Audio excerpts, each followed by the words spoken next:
good thing. They would come and argue their case, and we put our point of view, and perhaps we find agreement. At least we understand one another. Members of the religious community have been refused permission to see us, or told not to, because if they did, this would be an act of treachery.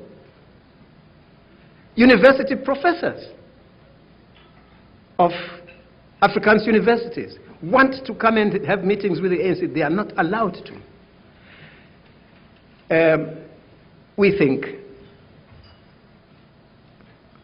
Secretary of State George Shultz is pointing the way out when he says we should meet the ANC. Those who refuse to meet the ANC are refusing to address the question of a solution to the South African problem. I must not take too much time.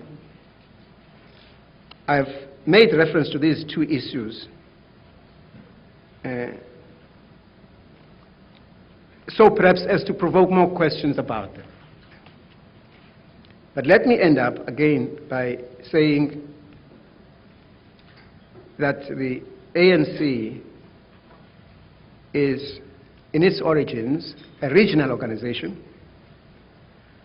Our visit to the United States is supported by the independent states of Africa, as also by our people. Because we need the United States on our side. So we would wish to remove all obstacles in the way of the United States coming over to our side. We have nothing to hide about our objectives. Most people have understood. Where people have not understood, we have been eager to explain ourselves, because we believe fervently in the justice of our cause. And we think the American people share that sense of the need for justice in South Africa as elsewhere in the world. Thank you.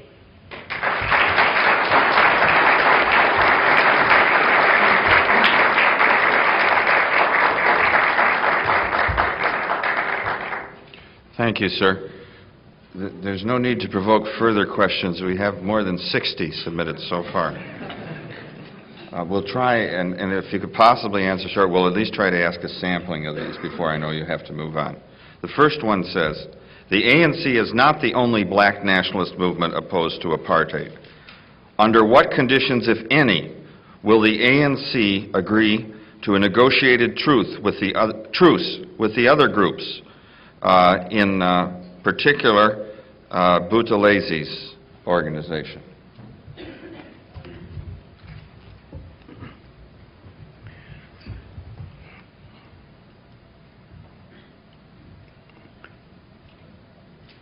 The ANC believes that negotiations should involve the broad masses of our people. We should feel, if we go to negotiations, that we have not only a mandate, but a sense of participation by the people. As we see it, the negotiations would have to be preceded by a period in which the leaders of the people are moving freely among the people, picking up ideas and communicating ideas, addressing meetings, discussing the issues, the matters to be raised at any negotiations. Of course, we know what our people want, but we feel it's useful in this kind of situation that they should be actually involved if the negotiations are not to be a secret affair between a few people sitting quietly somewhere and dragging it on. In our view, therefore, before negotiations take place, the leaders who are imprisoned would be back among the people. They would be there. They would be participating in this process. Those who are outside would be back among the people. Organizations would have been unbanned. You know, the bans lifted. So that there is freedom of movement, of association, of consultation. Given that opportunity, there is no problem about who is going to participate, because that decision will be taken quite democratically. There's no problem about Oliver Tambo talking to the president of Azapo and saying, how do we go about, what's your suggestion now? Because we are discussing the future of our country, not the future of the ANC. If that happened, all the questions about who will represent the people on the one side would be resolved by the people themselves. So we haven't yet reached that stage.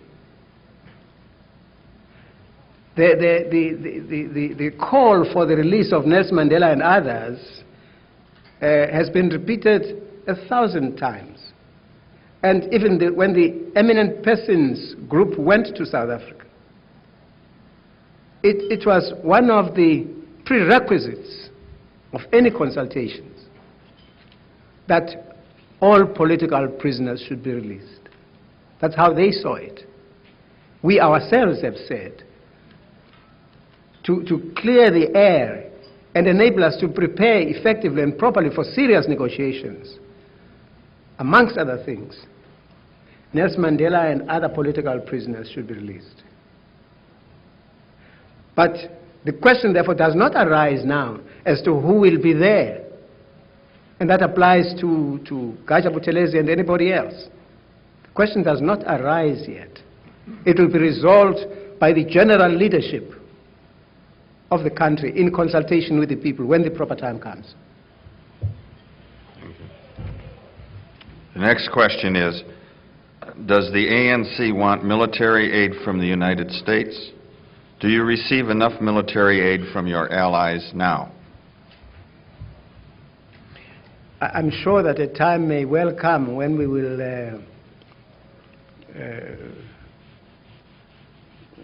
ourselves as the ANC need military aid from all over. That time may well come.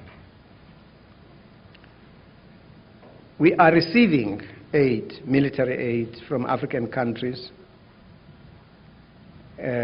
from socialist countries. And for the moment, that is sufficient for our present purposes. But our struggle has become a regional struggle in the best sense of that term. Nothing happens in South Africa which does not affect the countries of the region. They are under pressure militarily from South Africa in all sorts of ways, including the employment of bandits like MNR. That is an extension of the South African army. And Mozambique needs arms. That would help our situation. Support to the neighboring states in terms of military assistance all of them, would most certainly be regarded as support for the cause against apartheid.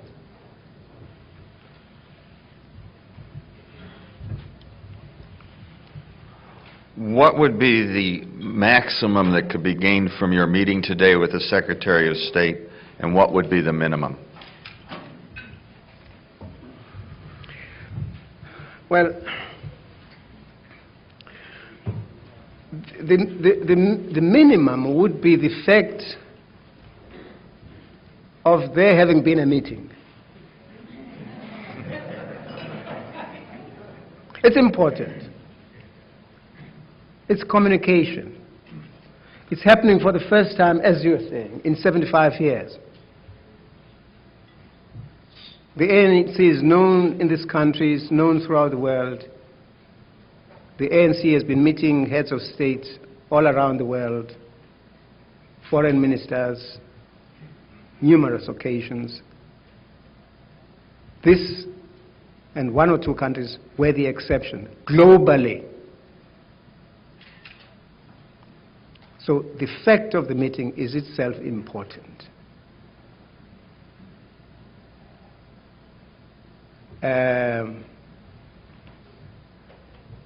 The maximum, well, from our point of view, is really unattainable in terms of our demands. We don't expect to get everything we want. But let me say, the maximum, optimum position we would seek is that Secretary Schulz to say, now I understand about communism and violence. I now understand the matter better than I did before. This would be the best.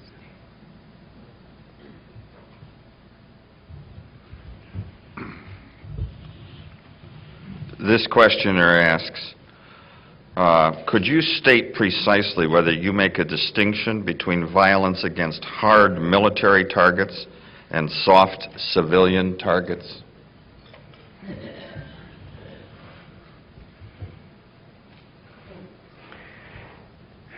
Well, in the South African context, it's really difficult to make the distinction. You have to define the word civilian specially.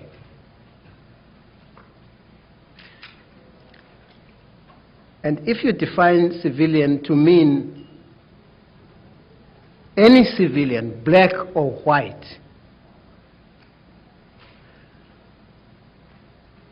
then the current practice, as far as the regime is concerned anyway, is that there is no difference between hard and soft civilians. There has never been in the South African practice.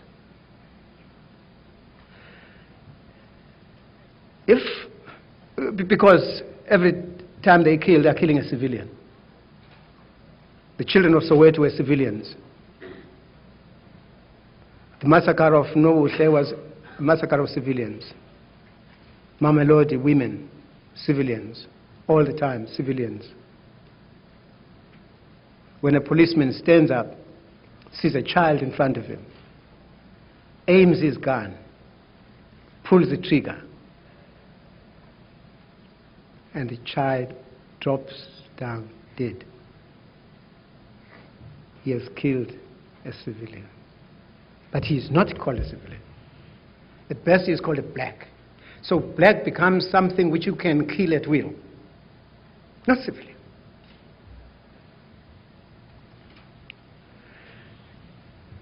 The ANC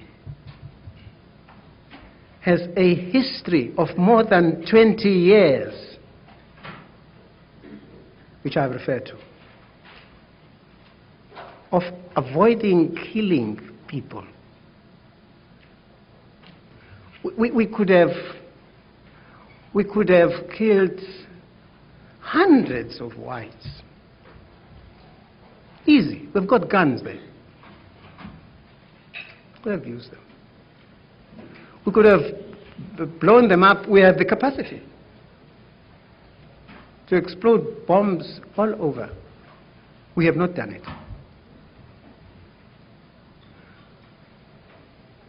We have issued instructions in an important annual policy statement this year.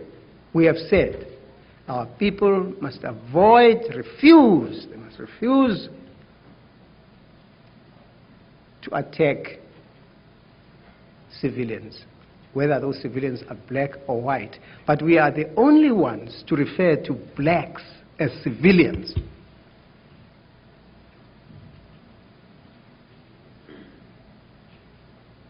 And we do not understand in a way why. Everybody talking about civilian is thinking of white civilians. If you knew the number of civilians who are being killed every day by the Pretoria regime, you wouldn't ask the question.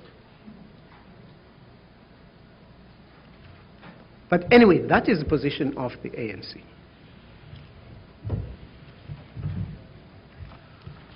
There's two related questions here, which both express an opinion while asking, but I'm just going to ask them as they're written. Why has the ANC attacked and killed Zulu people? And please explain why you don't condemn the practice of necklacing.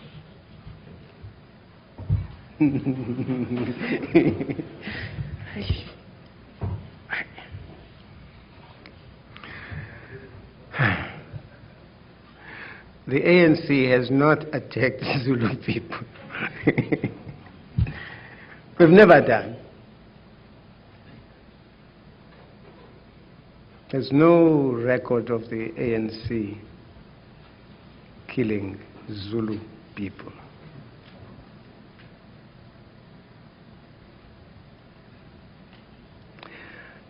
If the ANC were to kill Zulu people, we would have to go around Johannesburg. So we're to saying, "Are you Zulu?"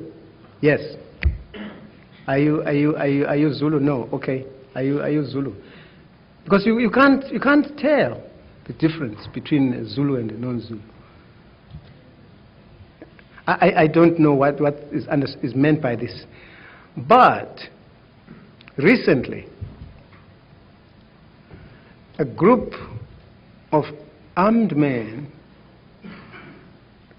went into a house and killed 12 people, 7 of them children, all blacks.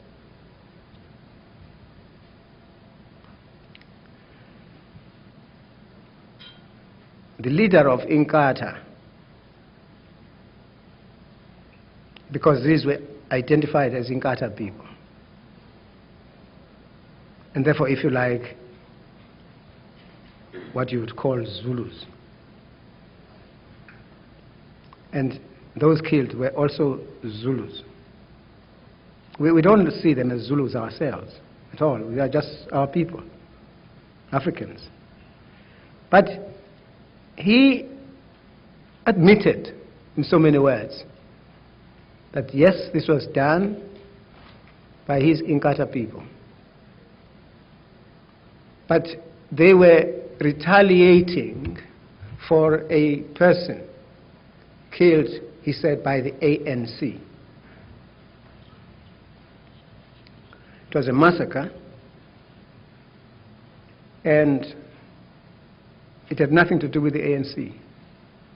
It was not the last, but one of a series of that kind of thing which has been taking place in Natal. There are records, documentary evidence of that kind of thing taking place with the assistance of the South African police. They've gone from house to house in some of the townships looking for members of the UDF because they were members of the UDF. And there was a time when people left their houses and homes by day because they would be sought out and came back only in the night to sleep. a whole township was vacated during the day because of these groups which are led in and supervised by the police, because the police see them armed with all sorts of weapons, and they come in with them and they look on. That's been going on, and it was this Inkatha group. So the ANC has not killed Zulus, and I would not even say it is Zulus killing Zulus. I would never make such a statement. It is a person who takes a certain political position and uses violence against those who oppose.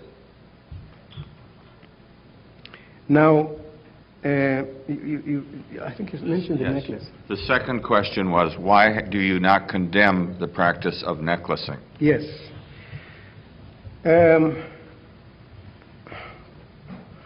We have said, and I would like to repeat, that we do not approve of the necklacing.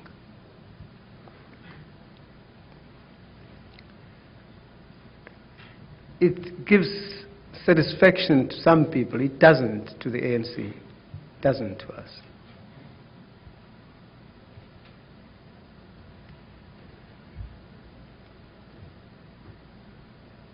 We have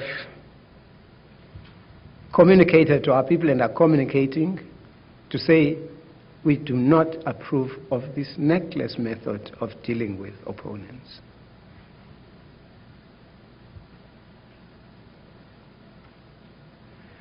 We have not condemned it because we recognize the circumstances which brought it about. It's not traditional to our people to use the necklace. It is something which emerged out of the brutalities, the unutterable brutalities practiced by the police against our people. The brutality with which they killed and continued to kill day after day. And the streets were filled with people killed brutally. Individuals, leading individuals, brutally killed, kidnapped, taken to some place, killed there and burnt up. It was actually introduced by the police or their agents. Why were the agents doing this? What did they have to gain in getting leading community personalities, liked and loved by the people, to be butchered so brutally? The agents had been offered what the South African police or government say is an offer you cannot refuse.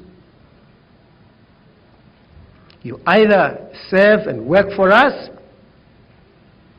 in which case we pay you, we'll give you anything you want, a Porsche car, thousands of rand, or we just kill you. As we kill so-and-so. So-and-so refused. Where is he now? What's happened to him? And also so-and-so said he would never work for us. Where is he? You know what happened to him. Numerous instances of this.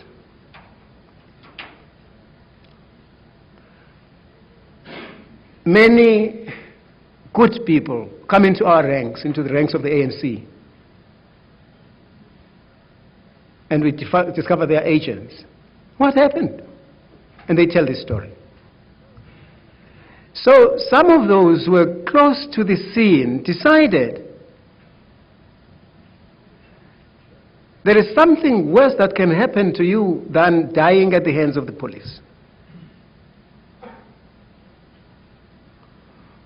And they conceived of this method, which had been used by the police. The police had already burnt people that they kidnapped, who disappeared, and their bodies were found burned somewhere. They borrowed that idea. So we say, well, we can't condemn. We can't condemn this. We've got to condemn the source of it. Who started? And even that burning by the police would not have come about if the Pretoria regime had listened to what everybody else in the world was saying: abandon apartheid before it is too late. This was the daily advice of editorials in South Africa. Editorials kept repeating, change before it is too late. There was no change. It became too late. So that is where the necklace comes from. We are trying to discourage it now, but we have a problem. Because the police like the necklace for this consequence on the image of the ANC. So they are sustaining it. They are organizing the necklace themselves. And then they report through their Bureau of Information that they found a body, a necklace body. They keep finding these bodies, even where those bodies do not exist. Or they actually arranged the perpetration of the crime against their leading opponents.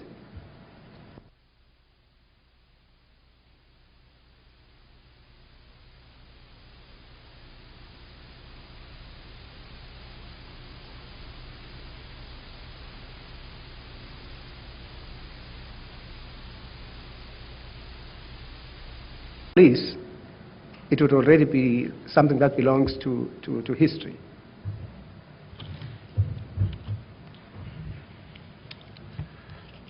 We're just about at the end of our program, and I'd like to ask you a two-part question, if I could, here, which is, which do you think is more likely to bring about speedily the proper results in South Africa? A better application of sanctions or intensification of armed struggle?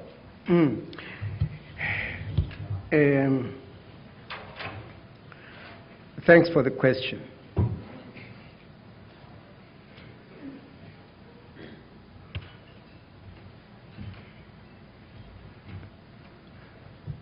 The struggle must, at all stages, be not only sustained but intensified. It constitutes a form of pressure. The struggle does. Therefore, we must intensify this pressure. We think what has come inadequately was the other form of pressure, the external pressure, the sanctions. I think a combination of these two can bring about the result we seek. But there would have to be pressures of a certain level, which we haven't reached either within South Africa or by way of external pressures. So our call is for more sanctions, comprehensive sanctions. We continue to believe that comprehensive mandatory sanctions, which should be observed by everybody, added to our effort internally, would bring about the result. And mandatory sanctions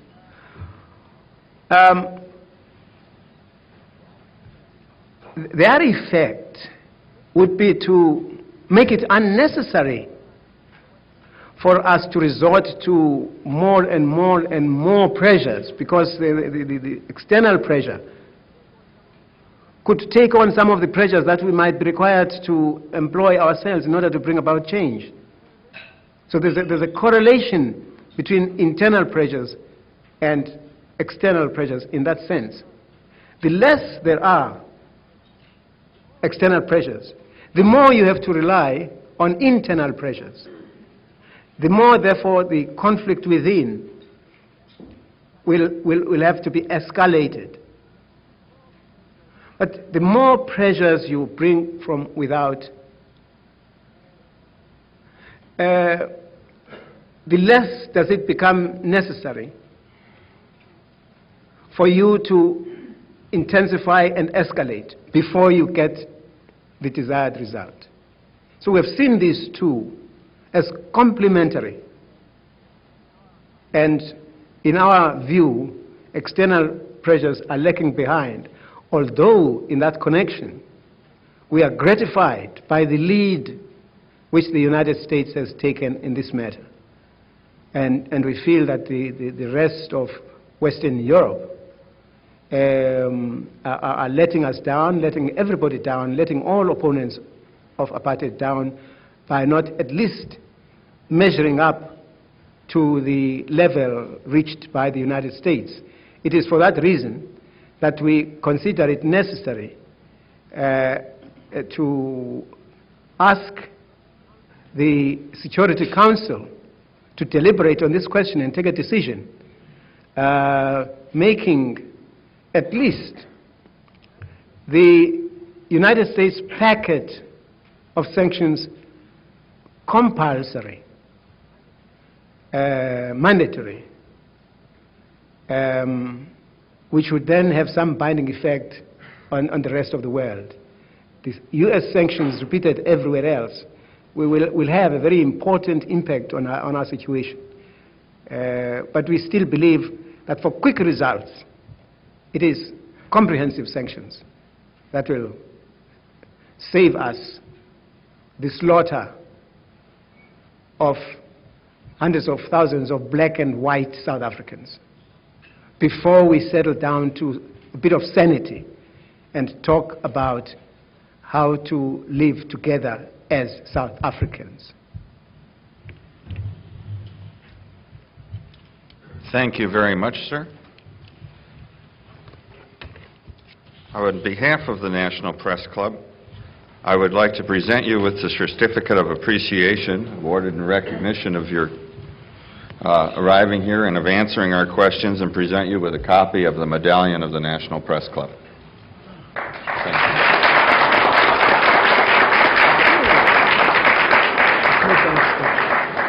you. Ladies and gentlemen, thank you for coming today to the National Press Club.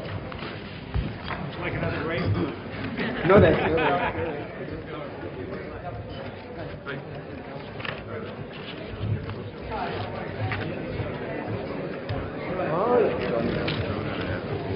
well, thanks very much for all the nice things. I'm coming. It was very good. And I hope, can you take this here? Right. And here. Yeah. And there, it's on that back. So we have the Owl of Wisdom, the Dirk Minerva there. Every once in a while we even hear that.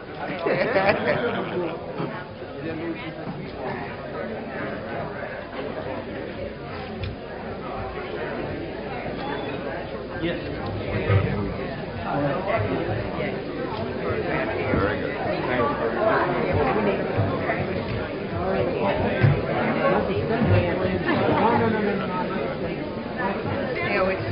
Okay. You don't want what we don't want.